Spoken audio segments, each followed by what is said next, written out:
अशी सिस्टीमची प्रॉपर्टी आहे की ज्याची व्हॅल्यू इनिशियल स्टेट आणि फायनल स्टेट ऑफ द सिस्टीमवर अवलंबून असते, पण त्या सिस्टीमचा पाथ कोणता आहे याच्यावर त्याचा व्हॅल्यू अवलंबून नसते. त्या प्रॉपर्टीला म्हटलं जातं state function. Any property of the system whose value depends upon initial and final state of the system but independent on path followed by system.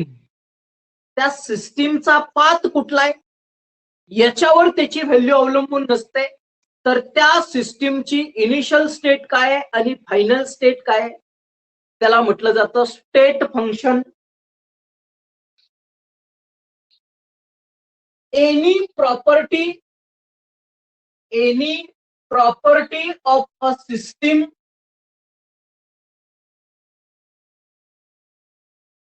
whose value depends upon initial and final state of the system, initial and final state of the system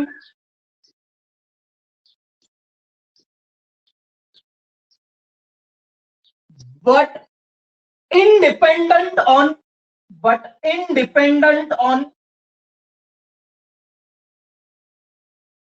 path followed by system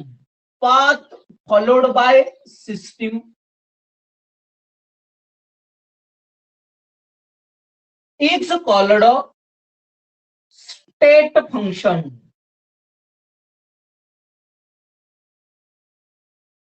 त्याला म्हणायचं state function.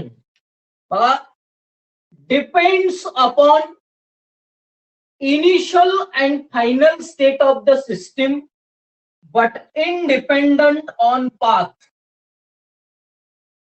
हे शब्द महत्वाचे. याला म्हणायचं state function. आता समजा ए substance आहे, त्याचं रूपांतर आपल्याला बी मध्ये करायचं आहे.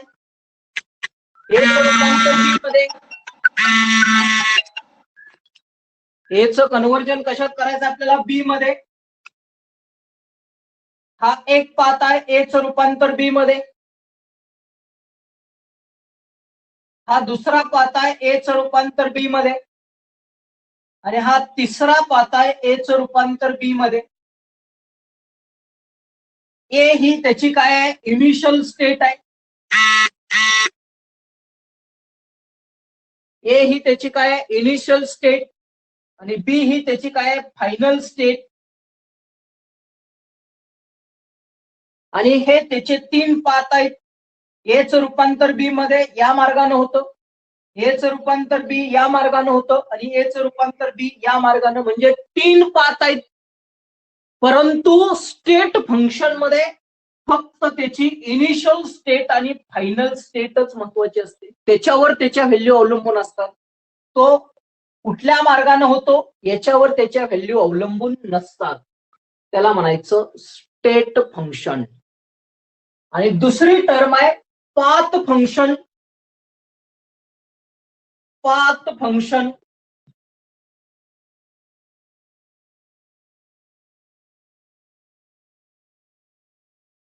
आता पाथ फंक्शन म्हणजे याच्या अपोजिट स्टेट, म्हणून त्याची इनिशियल स्टेट आणि फायनल स्टेट.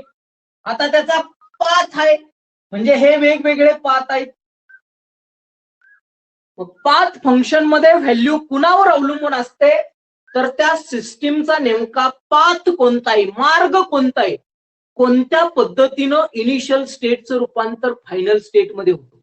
त्याची इनिशियल स्टेट काय आहे फायनल स्टेट काय आहे याच्यावर व्हॅल्यू अवलंबून नसतात, तर त्या सिस्टीमचा नेमका मार्ग काय आहे त्याचा पाथ काय आहे याच्यावर अवलंबून असतात. त्याला म्हटलं जातं path function. Any property of the system whose value depends upon path followed by system but independent on initial and final state of the system. याच्या पूर्ण अपोजिट असते. any property of the system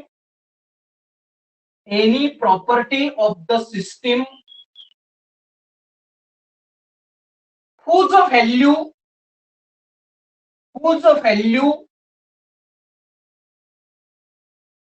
depends upon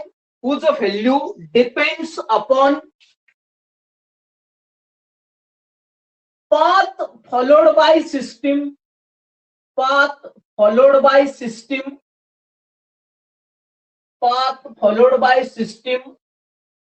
but independent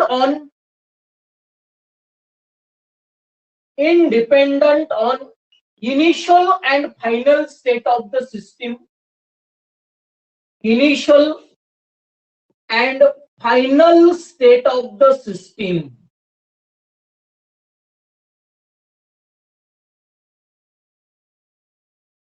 Is called a path function.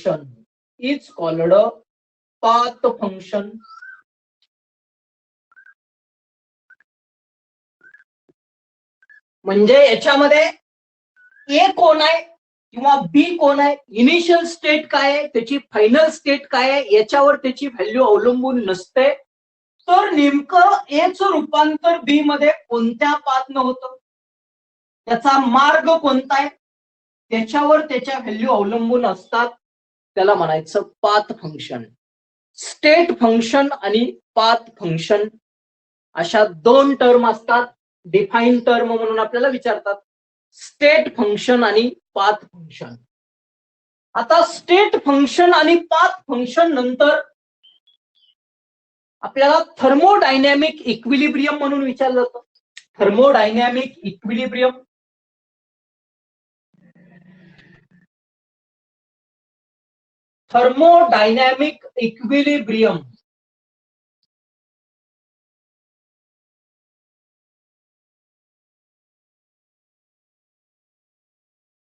आता equilibrium म्हणजे समांतर.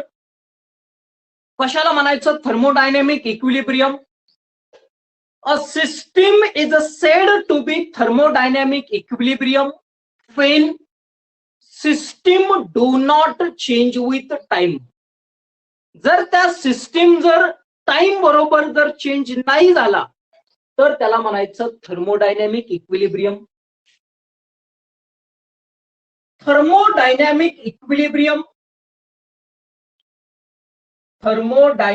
equilibrium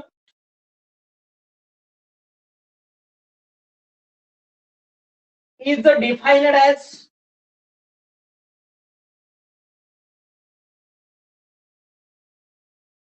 a system do not change with time.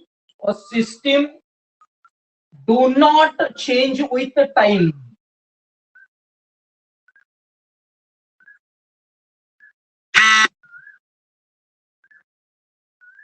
जर time बरोबर जर ती सिस्टीम जर चेंज नाही झाली तर त्याला म्हणायचं थर्मोडायनॅमिक इक्विलिब्रियम.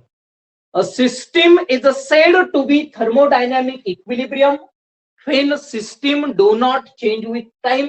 किंवा thermodynamic equilibrium is defined as a system do not change with time. त्याला म्हणायचं थर्मोडायनॅमिक इक्विलिब्रियम. आहे अडचण या तीन टर्म मध्ये? नाही सर. स्क्रीनशॉट काढा.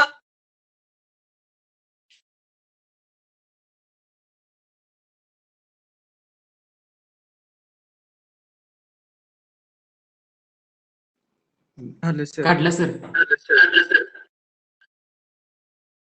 आता processes and their types. Processes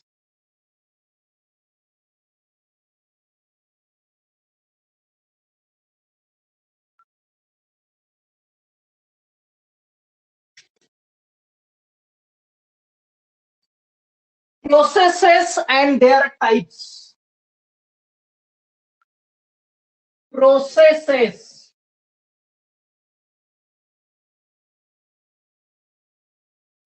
process किंवा प्रोसेसेस. आता प्रोसेसेस कुणाला म्हणायचं बघा, कन्व्हर्जन ऑफ किंवा ट्रान्झिशन ऑफ इक्विलिब्रियम. आताची जी इक्विलिब्रियम असते त्या इक्विलिब्रियमचं काय होतं, कन्व्हर्जन होतं, शिफ्टिंग होतं from one form into another. एका फॉर्मचं रूपांतर दुसऱ्या फॉर्म मध्ये जर झालं त्या इक्विलिब्रियमचं, तर त्याला म्हणायचं processes. Transition of equilibrium, a transition of equilibrium from one form into another form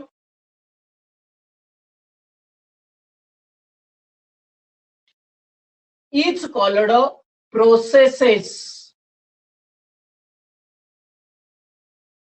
त्याला म्हणायचं प्रोसेसेस. ट्रान्झिशन म्हणजे ट्रान्सफर ऑफ इक्विलिब्रियम. एका फॉर्म मधून दुसऱ्या फॉर्म मध्ये जर त्या इक्विलिब्रियमचं जर ट्रान्झिशन झालं किंवा ट्रान्सफर झालं तर त्याला म्हणायचं processes. A transition of equilibrium from one form into another, याला म्हणायचं प्रोसेसेस. आता त्याचे टाइप्स असतात. Types of processes.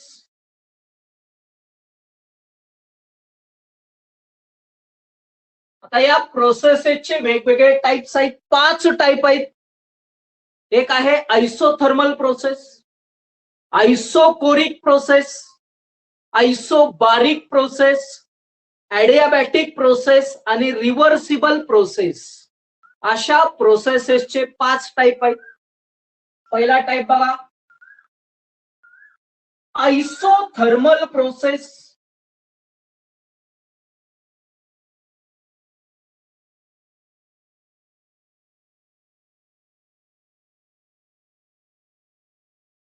Isothermal process.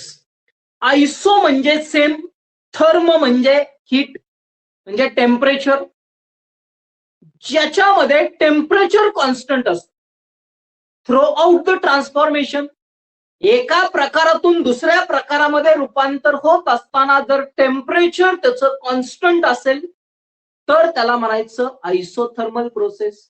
A process in which temperature remains constant throughout the transformation. Transformation म्हणजेच काय, एका प्रकाराचं रूपांतर दुसऱ्या प्रकारामध्ये. अ process in which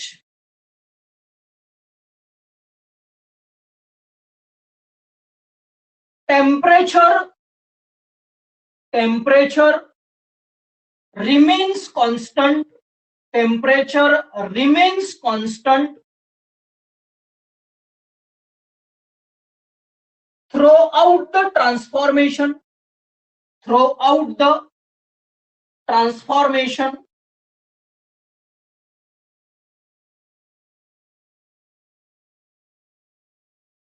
is called a isothermal process.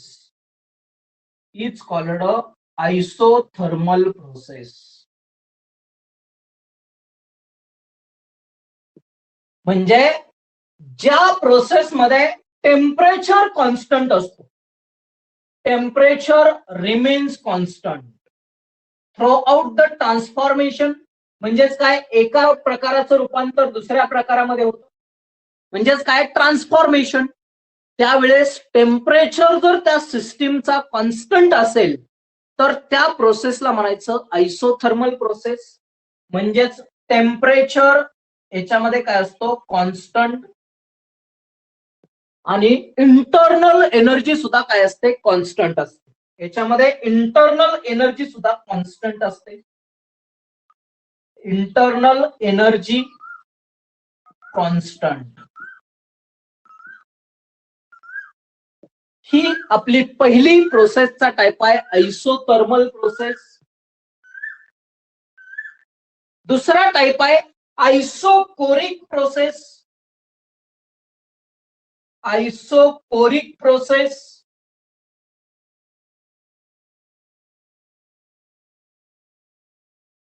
याच्यामध्ये व्हॉल्यूम कॉन्स्टंट असतो. आयसोकोरिक प्रोसेस मध्ये काय असतो? व्हॉल्यूम कॉन्स्टंट असतो. याच्यामध्ये काय असतो? व्हॉल्यूम कॉन्स्टंट म्हणजेच काय? Process in which volume remains constant throughout the transformation.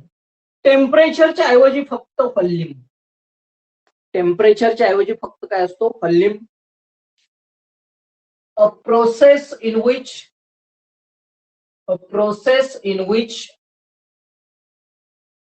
Volume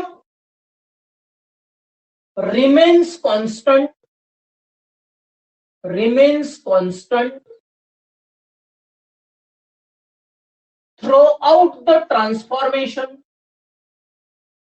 throughout the transformation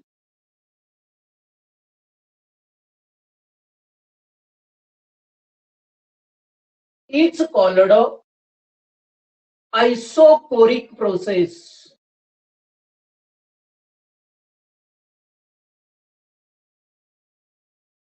त्याला म्हणायचं आयसोकोरिक प्रोसेस. व्हॉल्यूम त्याच्यामध्ये काय असतो? Constant.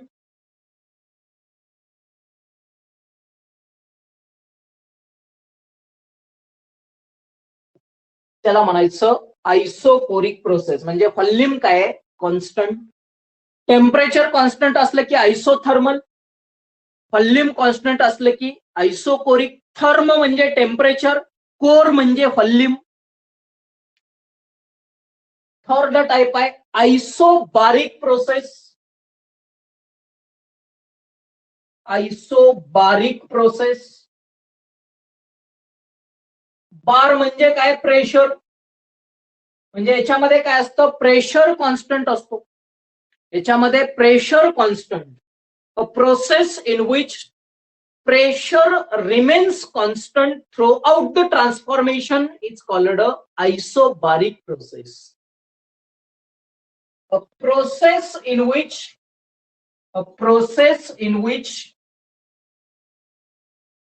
pressure remains constant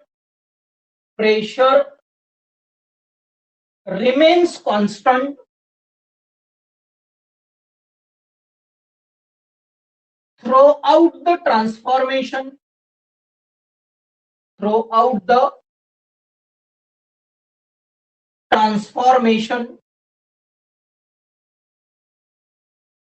is called a isobaric process. It's called a isobaric process. म्हणजे pressure constant असेल त्यावेळेस त्याला काय म्हणायचं? आयसोबारिक. प्रेशर कॉन्स्टंट ही तिसरी किंवा प्रोसेसचा तिसरा टाइप आहे. आयसोबारिक म्हणजे प्रेशर कॉन्स्टंट.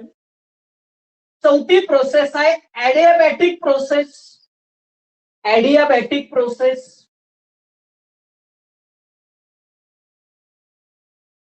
Adiabatic process.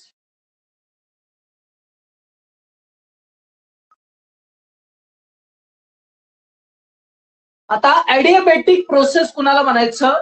तर हीट कॉन्स्टंट. ज्याच्यामध्ये काय असते? Heat constant.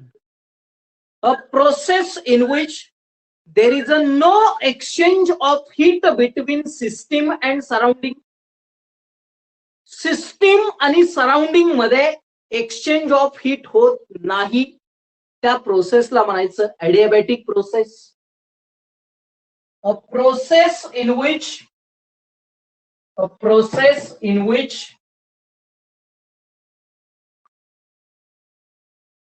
there is no exchange of heat between a system and surrounding.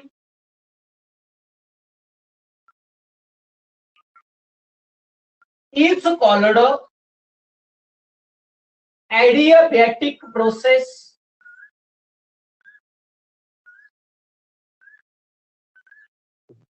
त्याला म्हणायचं ॲडियाबॅटिक प्रोसेस. म्हणजे याच्यामध्ये काय असतं?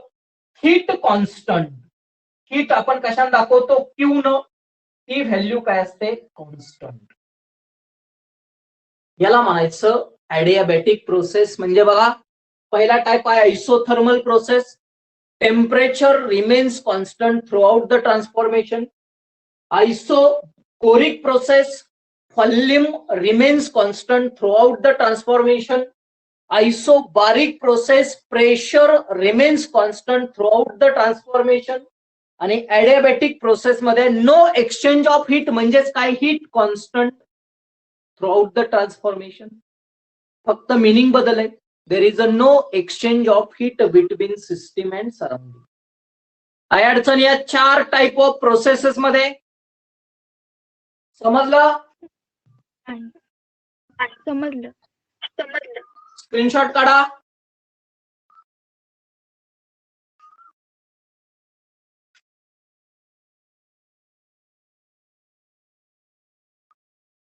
काढला. आता शेवटचा टाइप आहे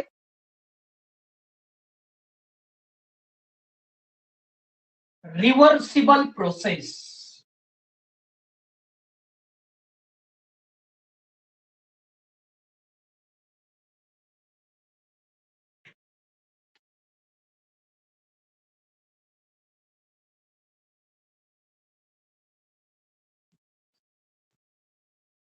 रिव्हर्सिबल प्रोसेस.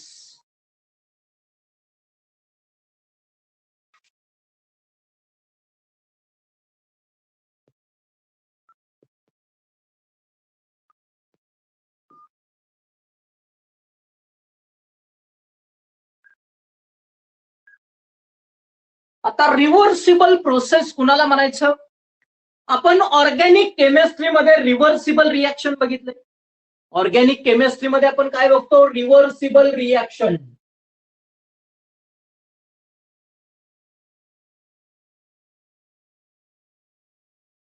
रिव्हर्सिबल रिएक्शन आपण कुणाला म्हणतो? ए अधिक बी, सी अधिक डी. ए अधिक बी कोण आहेत? रिएक्टंट. आणि सी अधिक डी कोण आहेत? प्रोडक्ट. म्हणजे ज्या रिएक्शन मध्ये रिएक्टंटचं रूपांतर प्रोडक्ट मध्ये होतं आणि प्रोडक्टचं रूपांतर परत रिएक्टंट मध्ये होतं, त्या रिएक्शनला आपण काय म्हणतो? Reversible reaction. आता इथं आपल्याला रिव्हर्सिबल प्रोसेस आहे. रिएक्शनच्या ऐवजी काय आहे? प्रोसेस. मग काय बदल आहे बघा, 2 प्रकारच्या प्रोसेस करतात. एक रेट ऑफ फॉरवर्ड आणि एक रेट ऑफ रिव्हर्स. पुढच्या दिशेला घडणारी रिएक्शन किंवा प्रोसेस आणि पाठीमागच्या दिशेला घडणारी process. Driving force. Driving force म्हणजे जो फोर्स त्या प्रोसेसला पुढे नेतो. आणि दुसरा असतो अपोजिंग फोर्स.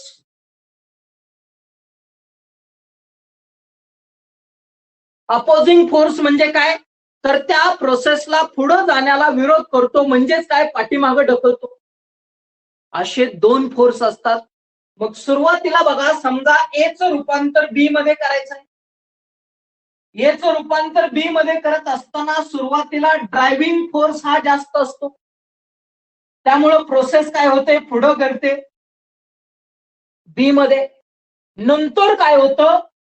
अपोजिंग फोर्स ज्यादा होतो. ड्रायव्हिंग फोर्स पेक्षा अपोजिंग फोर्स ज्यादा झाला की ती प्रोसेस काय होते? बॅक साइडला येते, रिव्हर्स येते.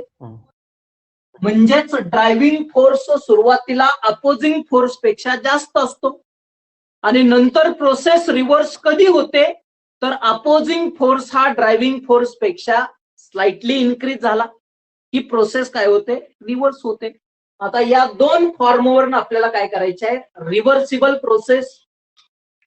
A process in which a process which can be conducted in a manner that driving force is infinitely greater than opposing force and process is reversed by the slightly change in their opposing force किंवा reversed by the slightly increasing opposing force than driving is called a reversible process. अशा प्रोसेसला काय म्हणायचं? Reversible process. A process which can be conducted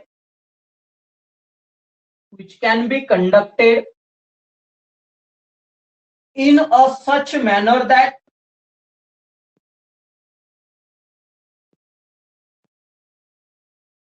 driving force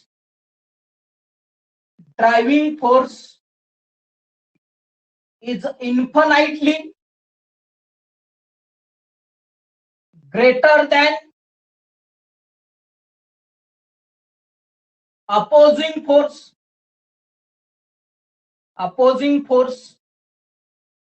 and process is reversed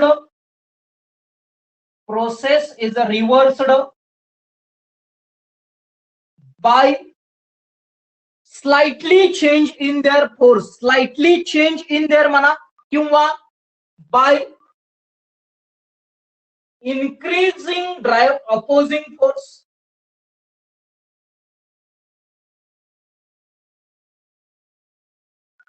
than driving force.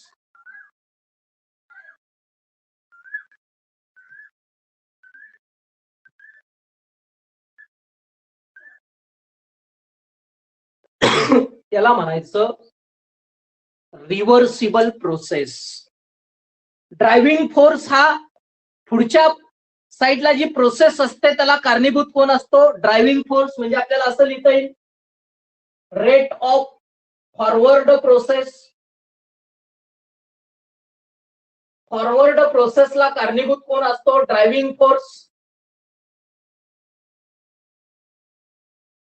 आणि reverse प्रोसेसला opposing force. Reverse process कशामुळे होते? Opposing force मुळे.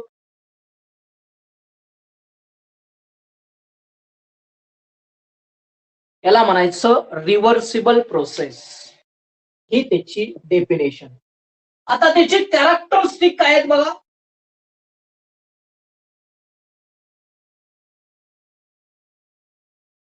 पहिलं कॅरेक्टरिस्टिक काय आहे? रिव्हर्सिबल प्रोसेस मध्ये ड्रायव्हिंग फोर्स आणि अपोजिंग फोर्स मध्ये इन्फानाइट डिफरन्स असतो. इन्फानाइट म्हणजे अमर्याद. म्हणजे त्या दोन्ही फोर्स मध्ये काय असतो? जास्त डिफरन्स असतो. हा पहिला कॅरेक्टरिस्टिक आहे. म्हणजेच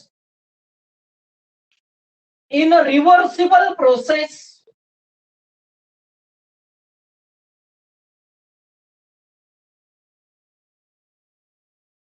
driving force and opposing force are infinitely different.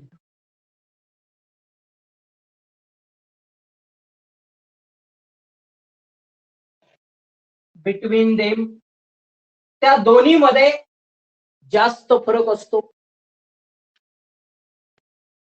दुसरं कॅरेक्टरिस्टिक आहे रिएक्शन रिव्हर्स कधी होते? तर त्याच्यामध्ये कंडिशन मध्ये चेंज झाला तर.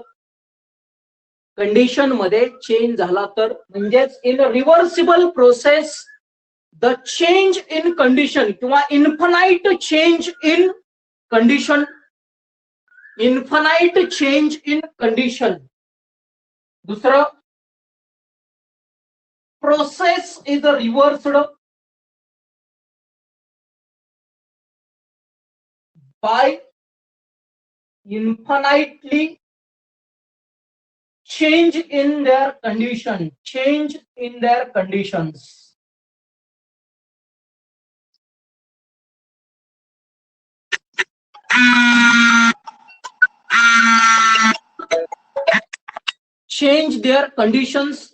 त्याच्या कंडिशन चेंज झाल्यानंतर काय होतं? ही प्रोसेस काय होते? रिव्हर्स होते. आणि तिसरं काय? रिव्हर्सिबल प्रोसेस जी असते ती स्लो असते आणि ही एकापेक्षा जास्त स्टेप मध्ये घडते. It is a slow process and take place by the number of infinite steps. एकापेक्षा जास्त स्टेप मध्ये घडते. It is slow process and take place by infinite number of steps. Infinite number of steps. एकापेक्षा जास्त step मध्ये काय होतात, ती प्रोसेस घडते आणि at the end of the every process, at the end of every process, it attains mechanical equilibrium. It attains mechanical equilibrium.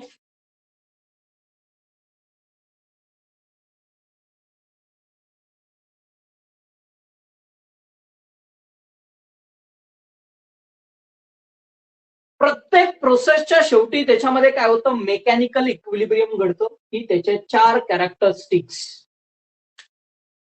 1, 2, 3 आणि 4. आणि ही आपली 5वी प्रोसेस आहे, रिव्हर्सिबल प्रोसेस. समजलं? आहे काय अडचण याच्यामध्ये? समजलं सर. समजलं सर. हा,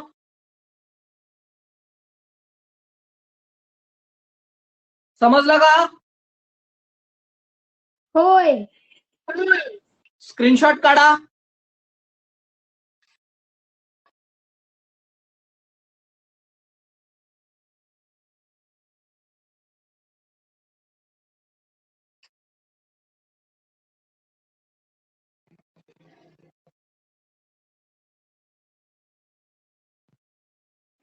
काढला सर. हे झाल्या प्रोसेस.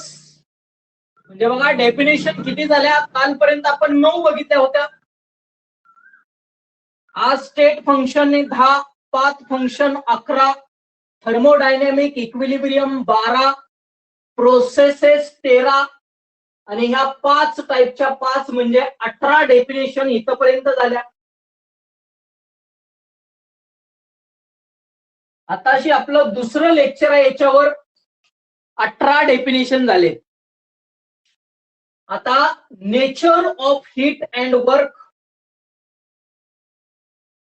पुढचा पार्ट आहे, nature of heat and work.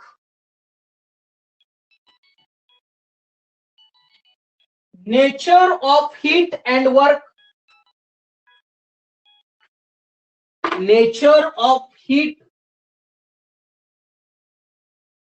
And work. वर्कचं नेचर काय आहे आणि हीटचं नेचर काय आहे. Nature of heat and work. आता याच्यामध्ये आपण पहिल्यांदा नेचर बघणार आहे वर्कचं. Work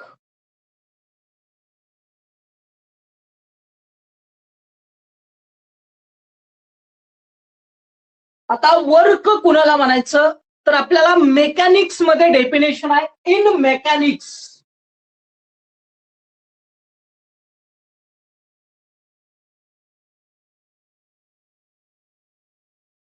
work is the product of force and displacement. Force आणि डिस्प्लेसमेंटचा गुणाकार म्हणजे काय असतं, वर्क म्हणजे बल गुणुले विस्थापन म्हणजे कार्य. आपण हायस्कूलला बघत होतो. फोर्स गुणुले डिस्प्लेसमेंट म्हणजे काय असतं, work. In mechanics work done is the product of force and displacement. Force and displacement किंवा त्याला डिस्टन्स म्हणा. म्हणजेच काय, work W is equal to force. Work force गुणुले डिस्टन्स किंवा डिस्प्लेसमेंट. म्हणजेच W is equal to F गुणुले D.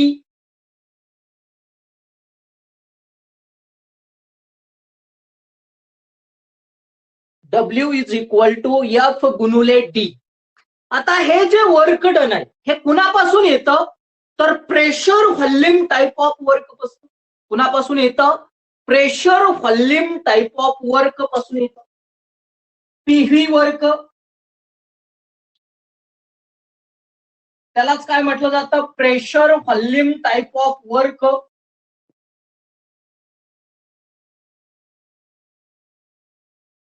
आता पीव्ही वर्क कुणाला म्हणायचं? तर गॅसचं एक्सपान्शन किंवा कॉम्प्रेशन झाल्यामुळे जे वर्क तयार होतं त्याला म्हटलं जातं pressure volume type of work. The work is done, the work is done due to expansion म्हणजे प्रसारण और compression of gas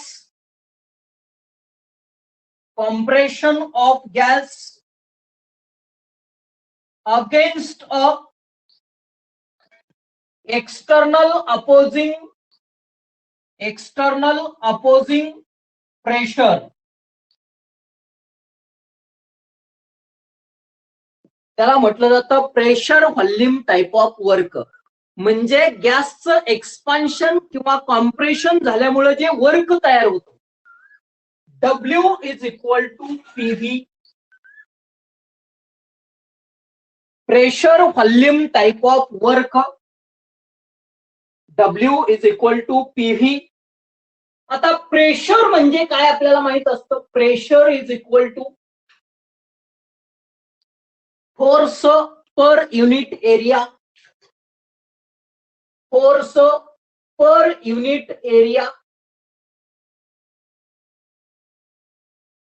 प्रेशर म्हणजे काय? Force per unit area. म्हणजे पी ची किंमत काय? एफ अपॉन ए. ही किंमत या इक्वेशन मध्ये टाका. W is equal to PV. W is equal to P ची किंमत काय आहे? एफ अपॉन ए गुणुले फी. व्हॉल्यूम कशात मोजतो आपण? डी क्यूब मध्ये. पी म्हणजे काय? व्हॉल्यूम. तो कशात मोजतो? डी क्यूब मध्ये. ए म्हणजे काय? एरिया. एरिया आपण कशात मोजतो? डी स्क्वेअर मध्ये. व्हॉल्यूम आपण डी क्यूब मध्ये आणि एरिया असतो तो डी स्क्वेअर मध्ये. इथं टाका value. W is equal to F A. A कशात मोजलं जातं? डी स्क्वेअर मध्ये. आणि व्हॉल्यूम कशात मोजलं जातं? डी क्यूब मध्ये. हा डी स्क्वेअर आणि यातला डी स्क्वेअर कॅन्सल होईल, एक डी राहील. म्हणजे डब्ल्यू इज इक्वल टू हे गेलं की काय राहील? एक डी. एफ गुणुले डी. आलं बघा हे equation. W is equal to F गुणुले डी. वर्क इज डन म्हणजे work done is the product of force and displacement. Force and displacement कशावरनं डेफिनेशन आहे? Pressure volume type of work. त्याच्यावरून आपल्याला equation W is equal to F into D. हे work done झालं. आता याचं आपल्याला काय करायचं आहे? नेचर बघायचं आहे. समजलं हे इक्वेशन कसं आलं?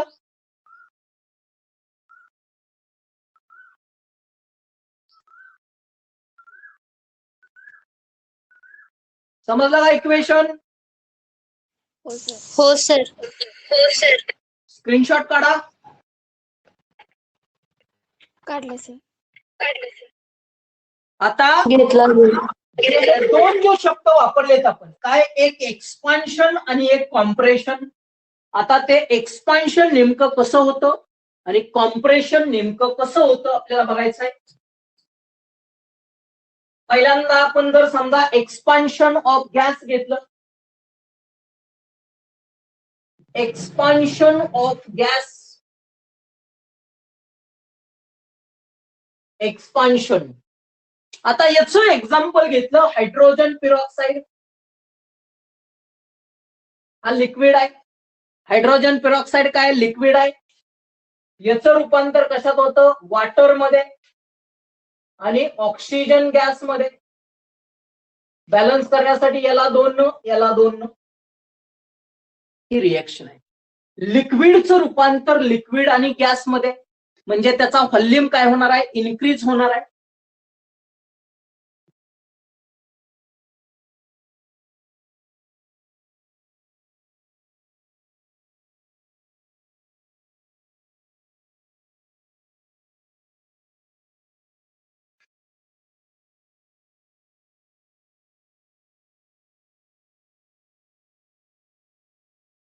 बघा याच्यामध्ये काय घेतलंय, हा हायड्रोजन पेरॉक्साईड आहे.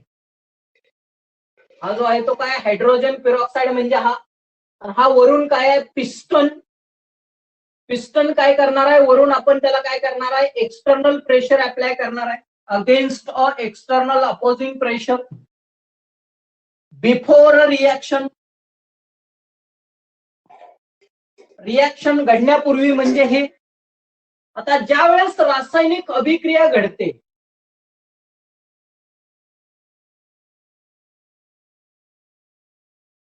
आता रासायनिक अभिक्रियेतून प्रोडक्ट कुठले आहेत वॉटर आणि ऑक्सिजन. म्हणजे याच्यामध्ये प्रोडक्ट वॉटर आणि काय ऑक्सिजन. आता त्याच्यातून ऑक्सिजन गॅस बाहेर पडलाय त्यामुळे तो ऑक्सिजन गॅस काय करतो त्या पिस्टनला पुश करतो अपवर्ड म्हणून तो पिस्टन काय होतो पुश होतो. हा पिस्टन म्हणजेच काय झालं एक्सपान्शन झालं. एक्सपान्शन झाल्यानंतर त्याचा व्हॉल्यूम वाढला जातो. जर समजा इनिशियल व्हॉल्यूम V1 आहे याचा फायनल व्हॉल्यूम काय V2 म्हणजे इथून व्हॉल्यूम काय झाला एवढा इन्क्रीज झाला. कशामुळं एक्सपान्शन ऑफ गॅस. त्याच्यातून गॅस बाहेर पडलाय तो गॅस काय करतो त्या पिस्टनला काय करतो मूव्ह करतो म्हणजे एनर्जी त्याच्यातून रिलीज होते. एनर्जी रिलीज होते ही सिस्टीम आहे वर सराउंडिंग आहे. म्हणजेच वर्कडन कसं तयार झालं सिस्टीम कडून सराउंडिंग कड. वर्कडन कसं तयार झालं सिस्टीम कडून सराउंडिंग कड. म्हणून याच्यामध्ये जे वर्क असतं work is a done by the system on the surrounding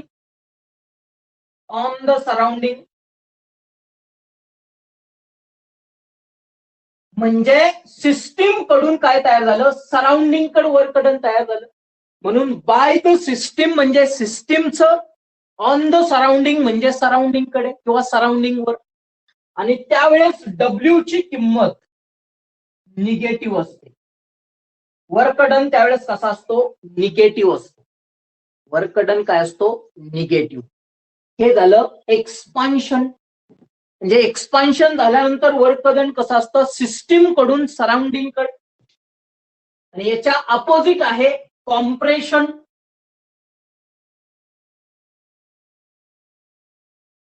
compression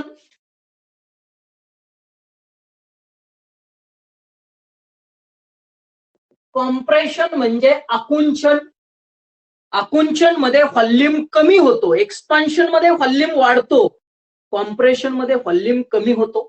आता उदाहरणार्थ बघा अमोनिया गॅस आहे हायड्रोजन क्लोराईड गॅस आहे त्याच्यापासून काय तयार होतं अमोनियम क्लोराईड हा सॉलिड आहे. म्हणजे गॅसचं रूपांतर सॉलिड. गॅसचा व्हॉल्यूम जास्त असतो सॉलिड कमी म्हणजेच काय होतं कॉम्प्रेशन.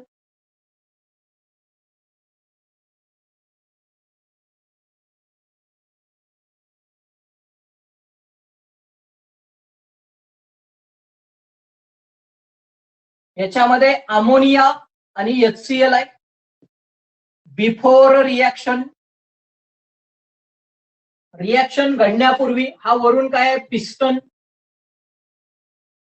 NH3 आणि HCl. रासायनिक अभिक्रिया घडल्यानंतर त्याचं काय होतं कॉम्प्रेशन होतं.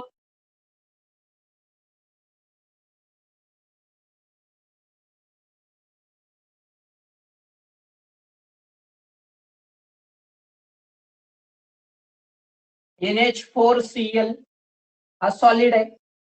हा वरून काय आहे पिस्टन. इथं काय होतं लिक्विडचं गॅसमध्ये होतं. त्यामुळं गॅसनं काय केलं त्या पिस्टनला मूव्ह केलं म्हणजे एक्सपान्शन झालं व्हॉल्यूम इन्क्रीज झाला. इथं गॅसेस सबस्टन्सचं रूपांतर कशात आहे सॉलिड मध्ये. म्हणजेच काय झाला त्याचा initial volume V1 final volume V2 म्हणजे इथं काय झाला डिक्रीज झाला. इथं काय झालं इन्क्रीज झाला. आता इथं काय झालं सराउंडिंग कडून वर्कडन झालं सिस्टीमवर. इथं सिस्टीमचं वर्कडन सराउंडिंग कडे झालं एनर्जी इथं रिलीज झाली, इथं एनर्जी ऍब्सॉर्ब, एनर्जी काय होते ऍब्सॉर्बड. त्यामुळं वर्क डन काय असतं इथं by the surrounding on the system. Work is done by the surrounding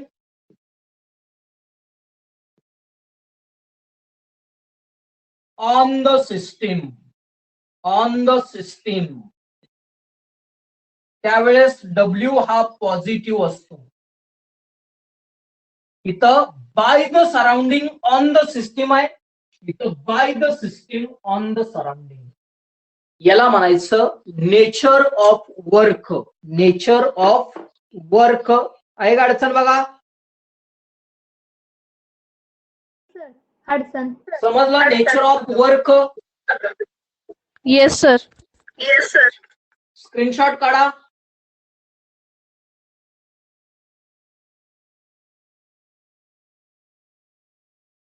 काढला. आता नेचर ऑफ हीट आणि नंतर sign convention of W and Q आपण नंतरच्या तासाला आहे. इथपर्यंत आजच्या लेक्चर मध्ये अडचण कुणाला?